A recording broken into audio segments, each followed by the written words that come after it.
piece I'm presenting is called Pipe Dreams, and it's a two-channel video installation. So there's a TV, a monitor, and a mini projector that's projecting the image on the wall and on top of the TV. So you have two images overlapping, one on the monitor and one on the wall. And the piece is composed of archive footage and found footage, YouTube footage. In the archive footage, we see the first and the only Syrian cosmonaut who was in 1987 part of a Russian mission. So he went. He's actually the second Arab that goes to space, but the last one. And in this video, we see Hafiz al-Assad, so the ex-president, the father of Bashar al-Assad, and he was interviewing the cosmonaut live on national TV. So this was broadcasted live in '87, and he was talking to him through a monitor and while he's in space, asking him how he feels and like to be part of this mission, to say hello to his friends, and then he asked him, "What do you see from this far?" So the cosmonaut says that we're flying now above Syria, and I see the green mountains and the valleys and the Golan Heights and our beautiful. So he's describing the country as if he's seeing it from space, but just like you study like at school, like to describe the country. So it was more. It sounds like a pre-prepared text. And in parallel to this footage, I put images that are from the beginning of the uprising in Syria in 2011. And in certain towns in Syria, the government was taking out statues of Hafez al-Assad, the father, so the demonstrators don't come and destroy them. So it's in order to protect, and so there's no images of statues being destroyed, they decided to take out statues in the villages where they start to have demonstrations. So this is a parallel between two moments of contemporary history of Syria that talks a lot about how this regime functioned and about today, of course. Actually, the footage are available. I first read about this cosmonaut, and I went to search for images about him, and I found a lot. Actually, there's a lot of images. There's films that were made when he returned back to Syria, like how they received him as a hero at the airport. There's even the BBC made a whole documentary about him. So the images were very available. But it was weird that not so many people know about him, even in Syria, like Syrian people. Young people who don't even know that he exists or haven't seen this footage. So I had these images from before that, like from long time ago, and I didn't know what to do with them until the events that start happening in Syria. I thought this is the time to use this footage. Well, my approach to memory is mainly based on images that we have, like in our collective minds, these images that stay and that's supposed to tell us about certain event that happened. And the way I work is like a way to deconstruct these images to like decipher what these images are trying to tell us about, like a glorious past, about events that happened that are supposed to be very important, and try to, through other images, like through parallel with, like what I do in Pipe Dreams, like this parallel between YouTube image and this archive image, like just putting them together, makes them deconstruct them and show what's hidden behind them, what political strategies, what lies also are made behind this creation of myth and image. In the first video that I showed on the 15th video, Brazil, the title was Un cercle autour du soleil.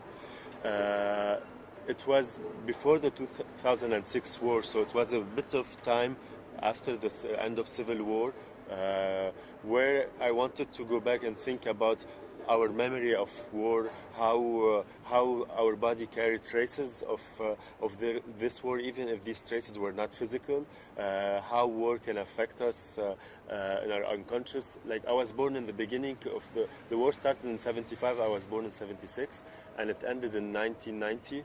So it's like for first 16 years of my life, it was during the war. So it's a relation, very close relation, and it's part of childhood memory. And I wanted to think about how much, even if we think like we survived this war and things are fine and we moved on, but to look for the traces of this war. And the work that I presented some years later was called My Pain is Real. It was an installation where actually you see I shot myself with a mouse cursor going over my face very smoothly, and as the mouse cursor is moving, it's creating wounds on the face. And actually, what I took images of people who were wounded during the war of 2006, and I took like the exact ones from these photographs, and I was like making them appear on top of my face. And it was a commentary about how when we're exposed to violence, but not directly, like when we're watching violence through a monitor, through a TV. It was during the war when we were in the war, but at the same time we were watching ourselves during this war of 2006, which was highly mediatized.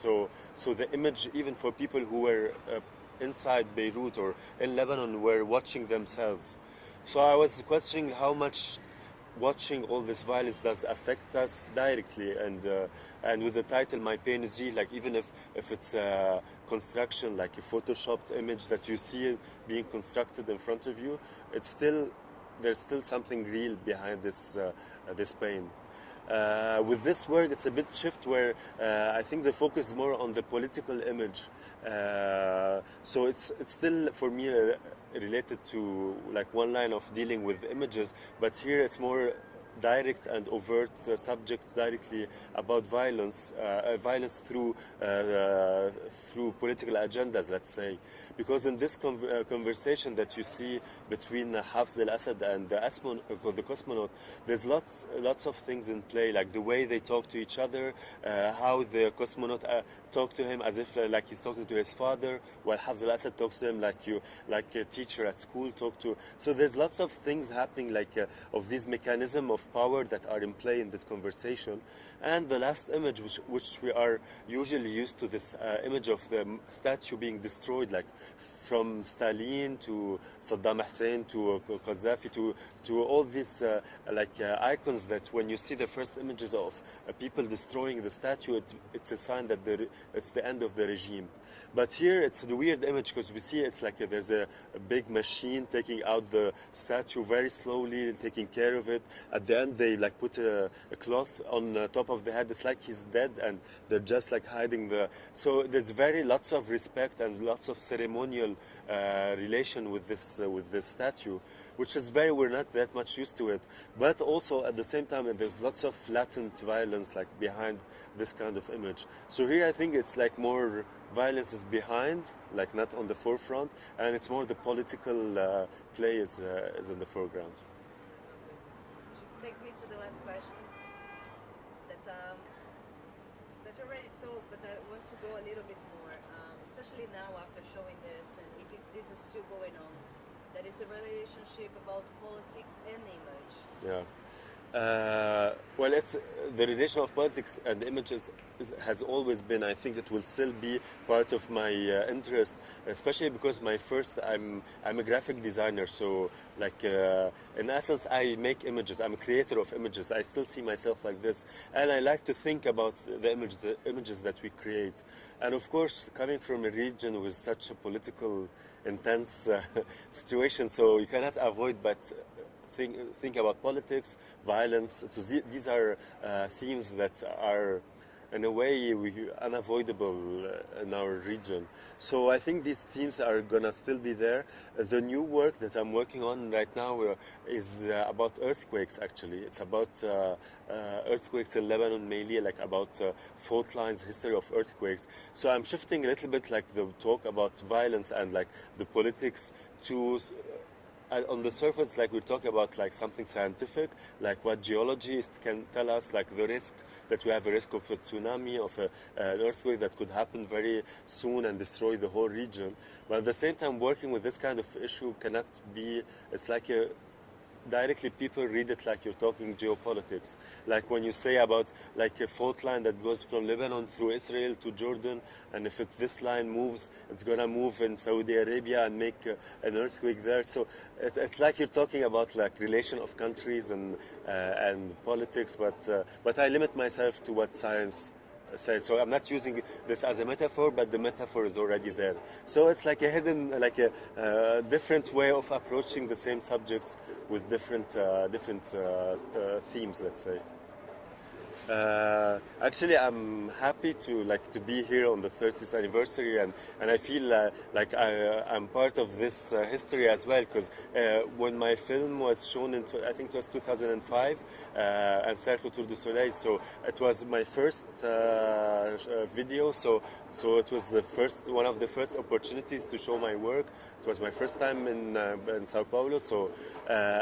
Since because I won a residency, I was staying here for almost more than 2 months.